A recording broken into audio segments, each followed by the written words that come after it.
శుక్లాంబరధరం విష్ణుం శశివర్ణం చతుర్భుజం ప్రసన్నవదనం ధ్యాయేత్ సర్వవిఘ్నోపశాంతయే. సుందరకాండ తరువాయి భాగం. స్త్రీ ప్రణష్టేతి కారుణ్యాదాశ్రితేత్యానుశంస్యతః పత్నీ నష్టేతి శోకేన ప్రియేతి మదనేన చ. ఇటువంటి సాధుశీల క్రూర రాక్షసుల బారిన పడినందుకు కరుణ, తన ధర్మపత్నికి ఇంతటి దురవస్థ కలిగినందుకు దుఃఖం, ప్రియురాలి వియోగంతో విరహవేదన ఆయనను శోకతప్తం చేస్తున్నాయి. మంచి రూపం, దానికి తగిన అంగసౌష్ఠవం, వాటికి తోడు మనస్థైర్యం అన్నీ కలిసి సీతారాములను అన్యోన్యానురాగం గల దంపతులను చేశాయి. ఇటువంటి ఇల్లాలు లేకుండా రాముడు ఇంతకాలం మనుగలగడమే విశేషం. ఇంతటి దుఃఖాన్ని భరిస్తున్నాడంటే రామచంద్రుడు ఎంతో మనోనిబ్బరం కలవాడై ఉండాలి. వీరిలాగా రూపంలో, గుణంలో, శీలంలో సాదృశ్యం గల దంపతులు అరుదుగా ఉంటారు. రాముని వంటి భర్త, లక్ష్మణుని వంటి మరిది గల వైదేహికి ఇటువంటి కష్టం కలగడమా? ఈమె కోసమే రామచంద్రుడు అసాధ్యమైన కార్యాలను సాధించాడు. కబంధుని వధించాడు. మహాబలవంతుడైన వాలిని మట్టుపెట్టాడు. ఖరదూషణులను 14,000 మంది రాక్షసులతో సహా నేలగూల్చాడు. నేను 100 యోజనాల సముద్రం దాటి అప్రమత్తంగా కాపుకాచే రాక్షసగణం కళ్ళుగప్పి లంకంతా తిరగగలిగానంటే అందుకు ఈ సీతాసాధ్వియే కారణం. ఈమె కోసం ఈ భూమండలాన్నంతా రాముడు తలక్రిందులు చేసినా ఆశ్చర్యం లేదు. జానకి శీల సౌందర్యంతో త్రైలోకాధిపత్యం వేసమెత్తు కూడా సరితూగదు.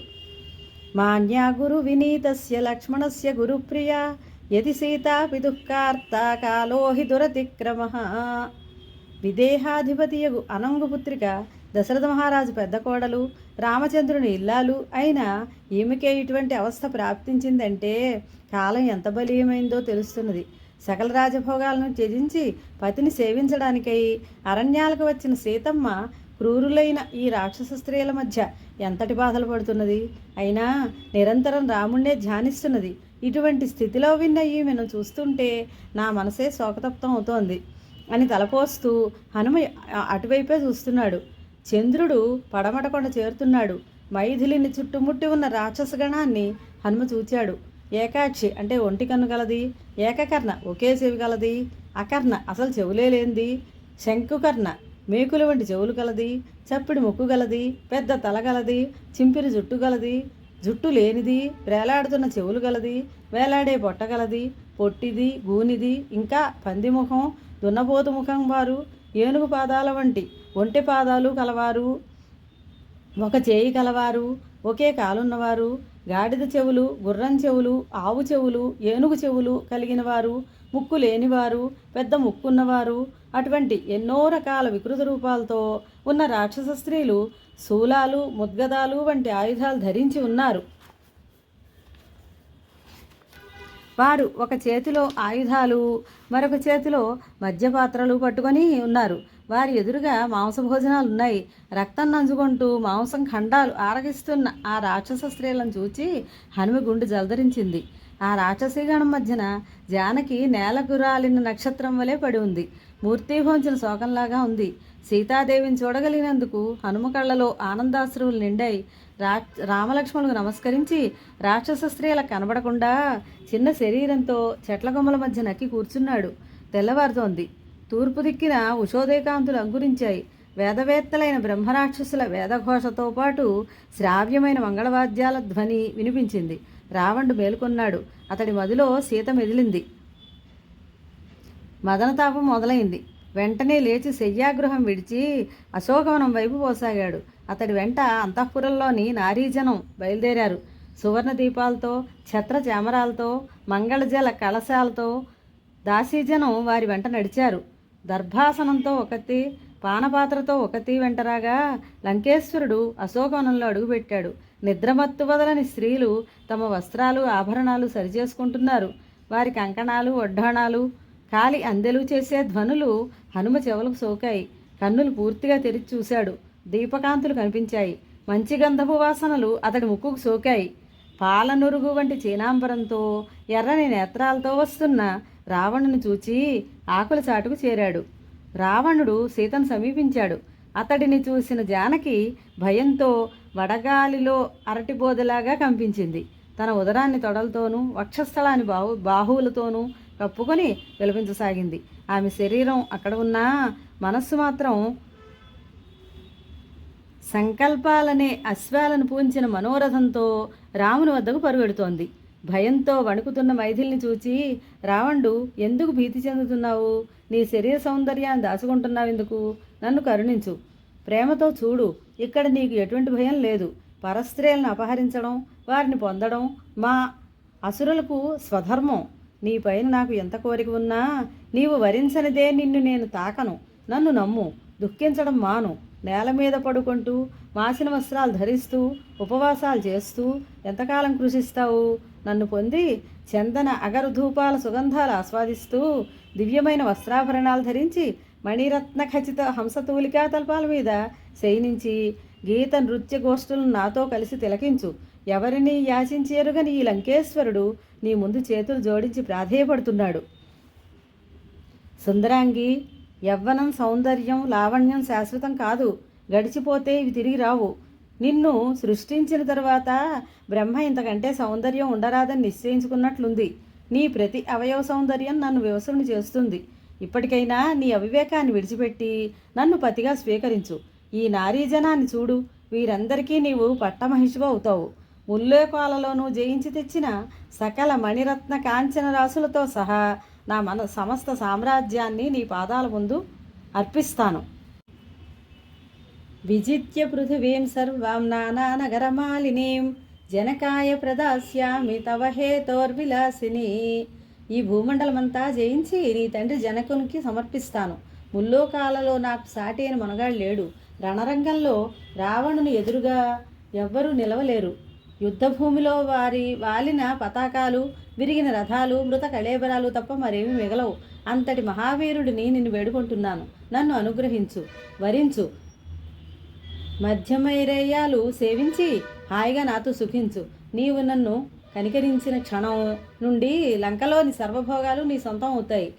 నీవు చెప్తే ఈ సంపదలన్నింటినీ నీ బంధువులకు ధారపోస్తాను.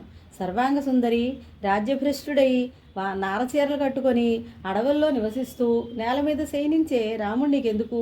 అసలు బతికున్నాడో లేడో? ఉన్నా నీకు అంటపడడం జరగదు. రాముడు నిన్ను చేరుకోవడం కల్లా. తేజస్సులో కానీ, తపస్సులో కానీ, సంపదలో కానీ ఎందులోనూ రాముడు నాతో సరితూగడు. మాసిన చీరతో, అలంకారాలు లేని శరీరంతో, సంస్కారం లేని కేశాలతో ఉన్నప్పటికీ నిన్నే నా మనసు కోరుకుంటోంది. నా అంతఃపురంలోని ఏ సుందరి అలరించలేకపోతున్నది. నన్ను వరించాలంటే సహస్రాధికమైన నా నారీజనం నీ కనుసన్నల్లో మెదులుతుంది. సుఖంగా నన్ను పొంది నీ బంధువులకు ధనధాన్యాలు పంచిపెడుతూ ఆనందంగా గడుపు. వనాలలో, నదీ తీరాలలో నాతో కలిసి విహరిస్తూ సమస్త భోగాలు అనుభవించు అన్నాడు. రావణుని మాటలు విన్న సీత హృదయం దుఃఖంతో విలవిల్లాడింది. ఒక గడ్డి పరకను తన ముందుంచుకొని రావణునితో మాట్లాడసాగింది. గడ్డి పరకను ముందుంచుకోవడంలో అర్థం గడ్డి పరకను స్పృశిస్తే చూడరానివి చూడడం, వినరానివి వినడం వల్ల కలిగే దోషాలు నశిస్తాయని, కాముకుడైన పరపురుషునితో పతివ్రత నేరుగా మాట్లాడకూడదని, రాముని ముందు రావణుడు తృణప్రాయుడని, ఇటువంటి గడ్డిపోచనే రాముడు కాకాసురునిపై బ్రహ్మాస్త్రంగా ప్రయోగించాడని ఇలా అనేక అర్థాలు గోచరిస్తాయి. రావణ, నా మది నుండి నీ మనస్సు మళ్లించి నీ భార్యల మీద లగ్నం చెయ్యి. పాపం చేసేవారు పుణ్యఫలం పొందలేరని నీకు తెలుసు కదా. అదేవిధంగా నీవు నన్ను పొందలేవు. నేను ఉత్తమ వంశంలో జన్మించిన దానిని, పాతివ్రత్య ధర్మం పాటించేదాన్ని, నీ కోరికను మన్నించలేను అని రావణుడికి ముఖం చూపించడం ఇష్టం లేక వెనుతిరిగి, నేను పరభార్యను, పతివ్రతను, నీవు ధీశాలివని విన్నాను. ఆ బుద్ధితో ధర్మాచరణకు పూనుకో. నీవు రాజువు, అందరినీ రక్షించవలసిన ధర్మం ఉంది నీకు. నీ భార్యలను ఏ విధంగా కాపాడుకుంటావో అదేవిధంగా ఇతరుల పత్నులకు కూడా ఏ ఆపద రాకుండా చూడవలసిన ఉంది. నీ స్త్రీజనం ఎందే అనురాగం కలిగి ఉండాలి. తన భార్యల యందు తృప్తి చెందని వాడిని చపలచిత్తుడని, చంచలమైన ఇంద్రియాలు కలవాడని, వంచకుడని పరసతులు పరాభవిస్తారు. నీకు హితం చెప్పడానికి లంకలో సద్బుద్ధి గలవారు ఎవరూ లేరా? ఉన్నా వారి హితవచనాలు నీవు వినిపించుకోవా? నీవు వనరించిన ఈ అధర్మ కార్యం వలన నీ సర్వరాక్షసగణం నశిస్తుంది. తనను తాను ఎరగనివాడు, నీతి మార్గం విడిచి చరించేవాడు అయిన పాలకుని వలన సమృద్ధంగా ఉన్న రాజ్యం కూడా నిర్మూలం అవుతుంది. అదేవిధంగా నిన్ను రాజుగా కలిగిన రత్నమయమైన ఈ బంగారు లంక నీ దుష్కర్మ వలన శీఘ్రమే నశిస్తుంది. ఆ కారణంగా తరతరాల ప్రజలు నిన్ను నిందిస్తూనే ఉంటారు. నీ సంపదలను చూచి నన్ను ప్రలోభపెడదామని అనుకుంటున్నావు, అయితే అది జరగని పని. ఎలాగైతే సూర్యుని విడిచి కాంతి ఉండదో అలాగే రాముని విడిచి సీత కూడా మరొకరికి చేరదు. జగదీశ్వరుడై రామచంద్రుని భుజాన్ని తలగడగా చేసుకొని నిద్రించే నేను మరొకరి వైపు కన్నెత్తి కూడా చూడను. నేను రాఘవునికే తగిన దానము. రావణ, నీకు ఇంకా వివేకం మిగిలి ఉంటే వెంటనే నన్ను తీసుకుపోయి రామభద్రునికి అప్పగించు. ఆయన ధర్మజ్ఞుడు, శరణాగత వత్సలుడు. ఎంతటి దోషులనైనా శరణు వేడితే వారిని క్షమించే ఔదార్యం కలవాడు. నీకు 10 కాలాల పాటు జీవించాలని ఉంటే నా మాట విను, లేకుంటే ఘోరమైన విపత్తుకు లోనవుతావు. వజ్రాయుధఘాతం నుండి నీవు తప్పించుకోవచ్చు, యమధర్మరాజు కూడా నిన్ను వదిలిపెట్టవచ్చు. అయితే రాఘవుని బారి నుండి మాత్రం నీవు తప్పించుకోలేవు. రామచంద్రుని ధనస్సు నుండి విషజ్వాలలు కక్కుతున్న శరాలు వెలువడక ముందే నీవు ఆయన పాదాల మీద పడి క్షమాభిక్ష వేడుకో. రాముడనే గరుత్మంతుడు రాక్షసులనే సర్పాలను బాణాలనే గోళ్లతో చీల్చివేస్తాడు. ఆనాడు రామలక్ష్మణులు ఆశ్రమంలో లేనప్పుడు వచ్చావు కాబట్టి బ్రతికిపోయావు, లేకుంటే ఆనాడే నీ జీవితం అంతమయ్యేది. ఇప్పుడైనా నీకు ఆ దురవస్థ తప్పదు. ఉత్తర దిక్పాలకుడైన కుబేరుని ఆశ్రయించిన, పశ్చిమ దిక్పాలకులైన వరుణుని ఆవాసంలో తలదాచుకున్న, పిడుగుపాటుకు గురైన చెట్టులాగా నీవు మాడిపోక తప్పదు, అందుకు సందేహం లేదు అని పలికింది. ఎంతో కటువుగా ఉన్న సీత మాటలు విన్న లంకేశ్వరుడు పరుషవాక్కులతో జానకి స్త్రీ మీద మనసు పడి తన ప్రేమను అంగీకరించమని వేడుకొనిన వానికి అవమానమే ఎదురవుతుంది. పరుగులు పెట్టే అశ్వాలను రథచోదకులు అదుపు చేసినట్లు నీ మాటల వల్ల నాలో కలిగిన క్రోధాన్ని నీ మీద నాకు గల కాంక్ష అడ్డుకుంటోంది. అందుచేత పరుషమైన నీ పలుకులు విని కూడా నిన్ను వధించకుండా విడిచిపెడుతున్నాను.